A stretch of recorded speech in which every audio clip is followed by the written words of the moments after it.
Indirectly দাম বলতে দাম বাড়ার বলতে খাবার দাবার দাদা স্ট্রিট ফুডে কিন্তু অনেক দোকান আছে। কোনো জায়গায় 60 টাকায় বিরিয়ানি পাওয়া যায়, কোনো জায়গায় 80 টাকায় পাওয়া যায়, আবার এমন বিরিয়ানি 300 টাকায় পাওয়া যায়। তো খাবারের কোয়ালিটি সম্বন্ধে আমরা যদি দুই একজনের কাছে প্রশ্ন করতে পারি। হ্যাঁ আচ্ছা, তুমি তো কম বেশি খেয়েছো, পরোটাটা কেমন? একদম সাধারণ অডিয়েন্স যদি আমার পরোটা কেউ খেয়ে থাকো, তোমাদের আজকে না পাও, কেউ তো যদি খেয়ে থাকো, আমি তো ডেলি খাই। তোমার কেমন লাগে? একদম আপনার পরোটা একদম হ্যান্ডমেড আছে, ভালো। আচ্ছা, এখানে কি কেউ আছো আমার পরোটা খেয়েছো?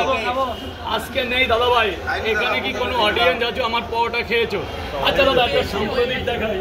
এই ছেলেটা এতটা তরকারি বেঁচে গেছে, কি বলছে যে এই তরকারিটা ওর বাড়ির লোকের এত ভালো লাগে, এটা প্যাকিং করে ও বাড়িতে গিয়ে সবাইকে এডিট করে দেবে বলে তরকারিটা নিয়ে যাচ্ছে। কিছু বলো। আমি প্রত্যেকদিন তরকারি বেঁচে গেলে তরকারিটা নিয়ে যাই।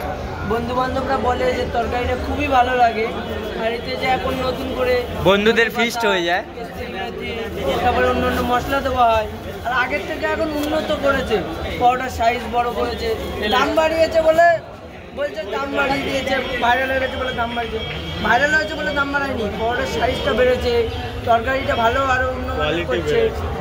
একটা প্লেট দিচ্ছি যেটা